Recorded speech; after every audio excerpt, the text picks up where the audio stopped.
First of all, I would like to thank y'all for taking your time out and watching this video. I just would like to say that this wood here, I did measure it. It's 2 feet tall and about 2 feet thick, and it probably has about 2 gallons of water in it or more.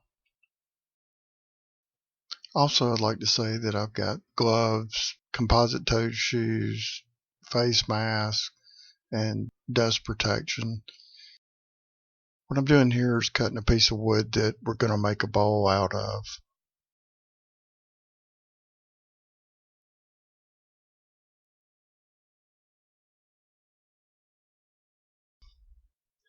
It's just a matter of making it look a little closer to a bowl and cutting it up.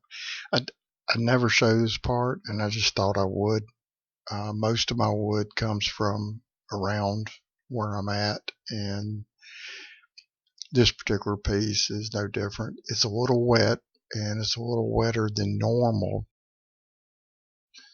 But I had an idea for a bowl, and I needed kind of a big piece of wood to do it.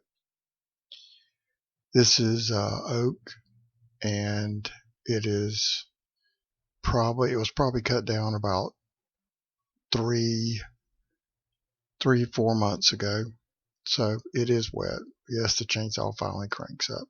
I'm cutting off a couple of places where it had checked or cracked, split. You can see how wet it was. I'm surprised it wasn't just dripping.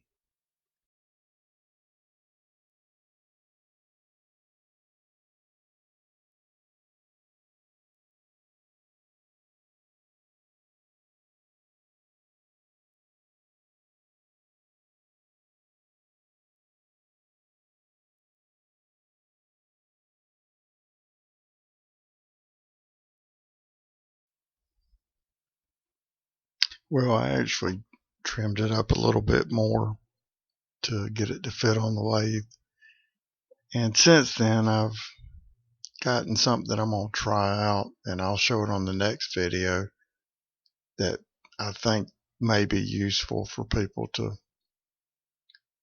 use when they're cutting rough wood like that. I think it's a little faster to trim up and easier to handle, as opposed to working with it on the bandsaw or with the chainsaw. In this case, I just pretty much did all this trimming with the chainsaw. Well, there's a little bit I did on the bandsaw. Basically, what I'm doing is just trying to get this thing balanced and roughed out. I have it between centers on both ends, and I am going very slow. Steady and slow is the way it goes. I'm using a 5/8 bowl gouge. Well, I started to talk about it, but now I've changed over to actually a spindle gouge. It's just so rough, and there's so many cracks and all. I don't want to grab hold to it and split it.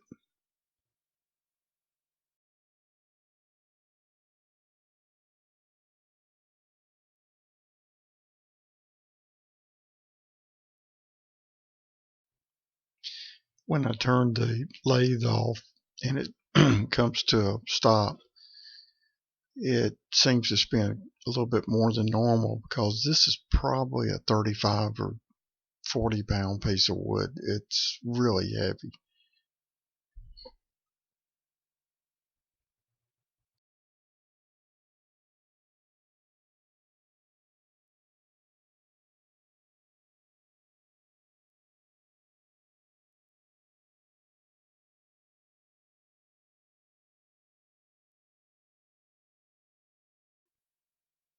Well, now we're starting to see some shapes starting at the base of it. I had to trim the headstock part of it with the chainsaw, and to try to make it where it would go beside the motor there. I'm not accustomed to having the motor right beside the headstock. So if I'm using a spur or something like that that's sticking out, it actually can hit. So when I do turn this around, you'll be able to see what I'm talking about then.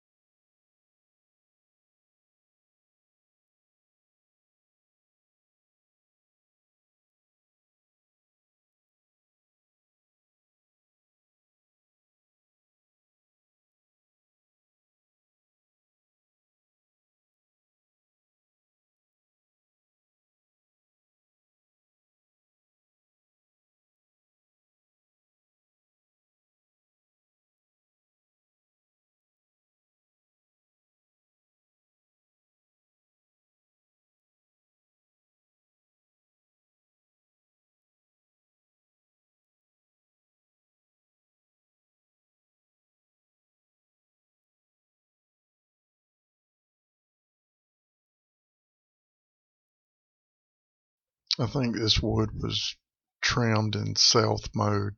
I think the radar wouldn't even pick this up. It's got too many angles on it.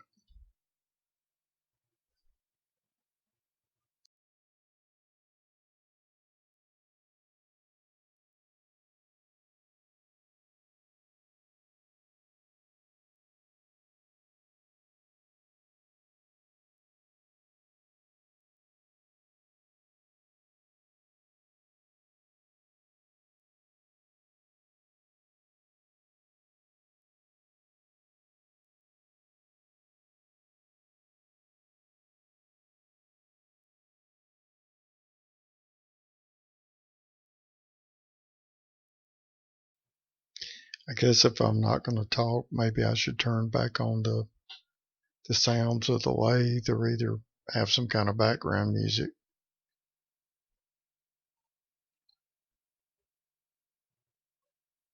Maybe somebody could leave a comment and let me know what y'all prefer.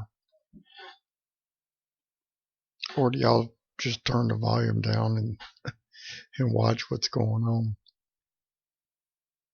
and are not hearing me say this? Please leave a comment. Let me know anything.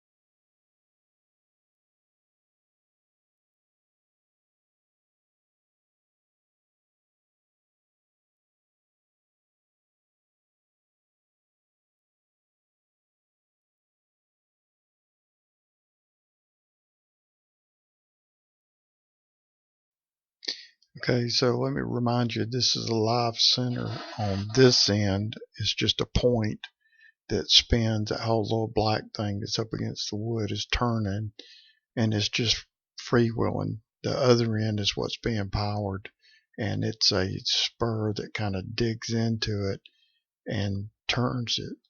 So when I turn it around, you're going to see something similar to what's there.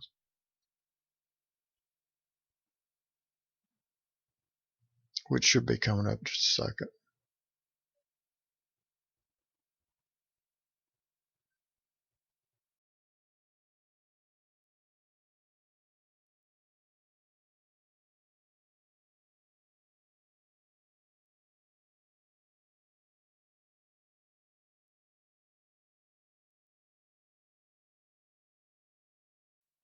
Okay, you can see here how it's rough cut with the chainsaw and just made so that I just had the spur on that end of it, and that was the only way it would fit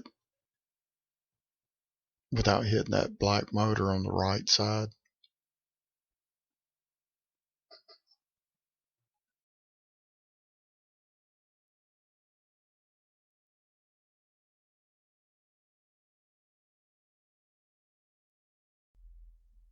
So I just about got all the chainsaw marks out of it and kind of cleaned it up a little bit more.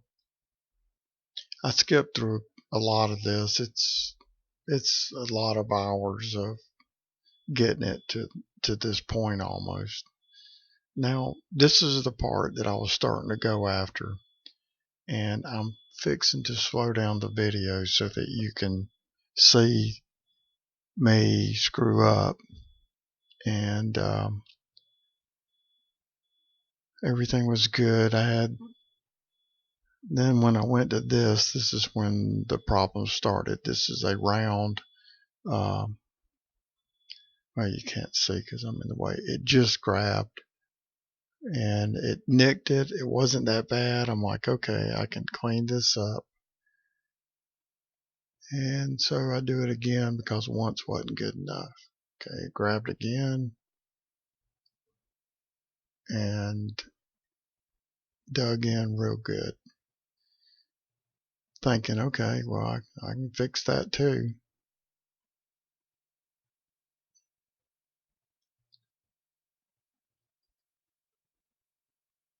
This is a carbide tip. It's but when it did what it did, I needed to go to something else to help clean it up. But I don't know. I'm so insistent on using something that it's not really working. Now I'm fixing to rip the side off, which I just did. And no, not yet. I think I still have a thought in my mind that I can salvage this, but I'm fixing to tear the rest of it off.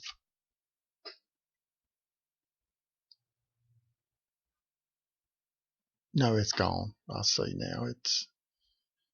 So I moved the camera and I'm just going to clean up the mess that's here. Went back to the bowl gouge. So I played around with a couple of different things, and basically I just put a mortise on it, or took all this down and put a mortise on it, and so this is what I wound up with. I put some wax on it, just trying to, I don't know why I was thinking it was going to keep the moisture in, but I just put something on it. That's why it's a little bit of a color.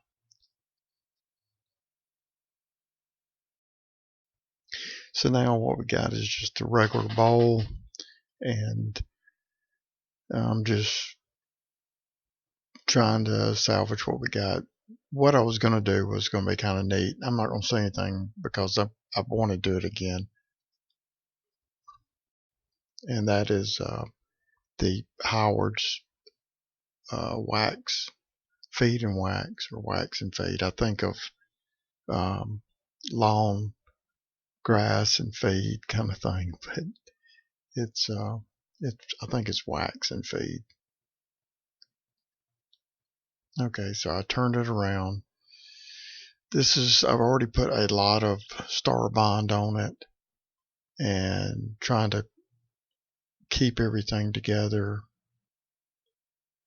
Star Bond is the glue or the CA glue that we put in the cracks, and it helps.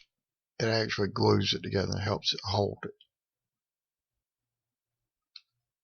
And this is the bowl gouge that I keep starting to talk about, and then every time I talk about it, I change it. But this is about the time that it starts moving around, and it's hard to keep it tight when the wood is shifting. It's actually just starting to give me a problem. It gets worse as time goes on. It was wet, so I'm adding more glue into the cracks, and now I'm figuring I'll just go with the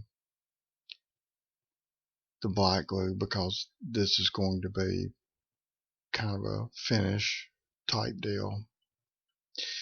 And this is somehow, some way, I started spinning this and I started getting it all over my hands, and you'll see later that I've got this dirt looking black stuff on the top of my hands, and I had put a lot more on there, but that was a couple of days ago, and I'm still scrubbing and it's still there.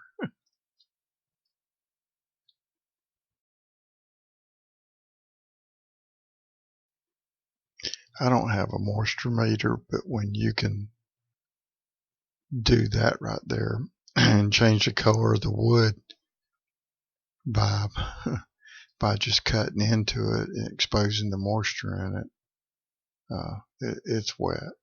Now the good news is I was really hot, and this starts getting all over me, and it's pretty cool, and it helps cool my arms down. But if you stay real close to it with your hand, it gets hot. It gets steamy.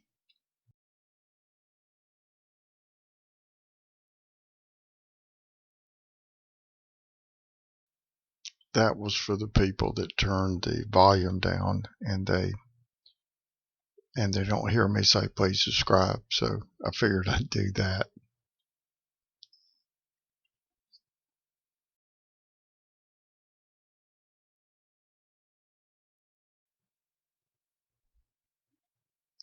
I'm fixing to change the angle. I have moved it all around to try to keep from hitting it with my face shield, and I just still kind of experimenting with where it needs to be and all that, but and just look at how dark that is on the inside. I think it's a waterfall.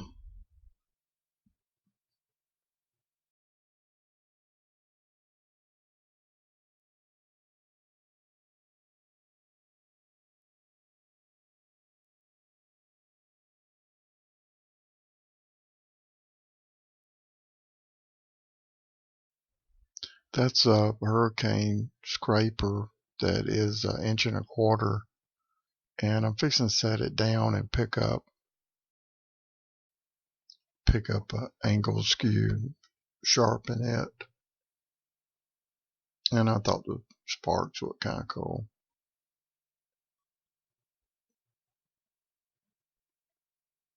But then I decided to go back to the negative rake hurricane scraper, which is a round nose.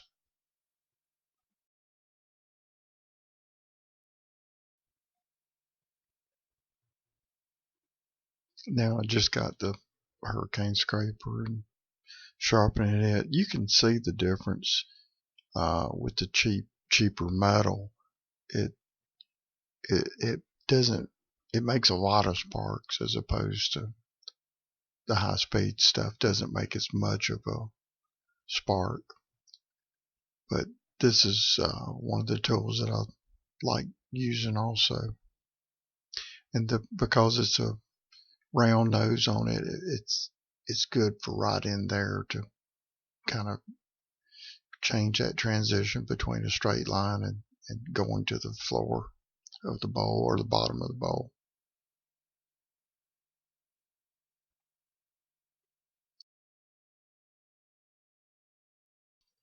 I'm not going to say that it was a mistake to make the walls of this bowl real thin. I knew it was going to move. I probably should have made it thicker just to try to keep it round. The thinner you make it, the more it can flex and warp.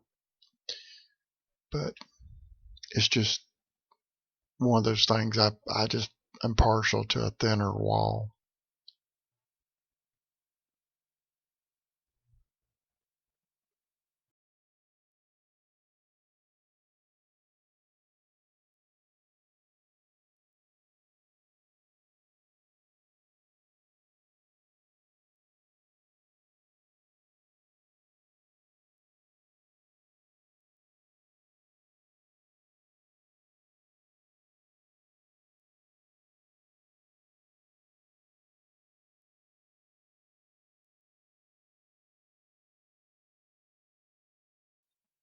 Well, we're getting close to the end, and I'm fixing to start sanding, and I'm going to show you every one of the numbers. There's 80.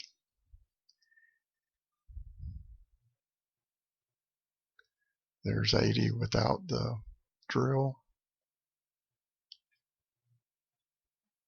And there's 80 for the outside. And if you let's see my hands, they look like I've got grease on them or something, but it's not. But there's 180 and there's 240. We're going through this pretty quick. Probably was at least an hour. 320 and 400.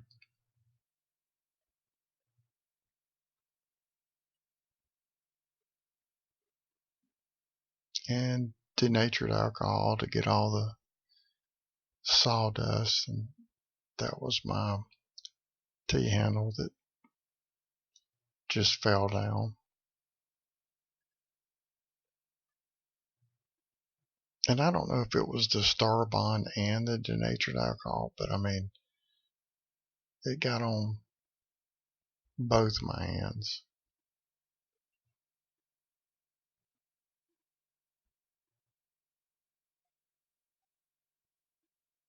And I tried rubbing it off then, and it didn't come off.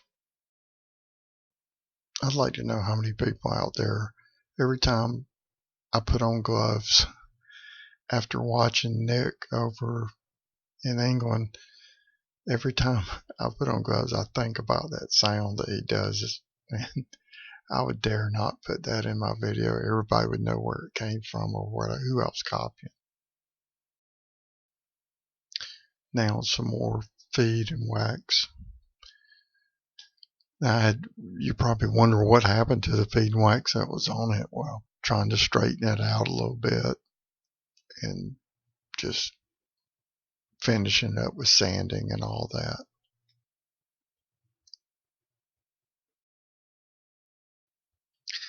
I want to thank y'all very much for watching my video, and I really am blessed to be able to do this, and so thank you very much, and I'll hope to have another one out for next week. Please subscribe and hit the like key, and any comments would be helpful. And remember, God is good.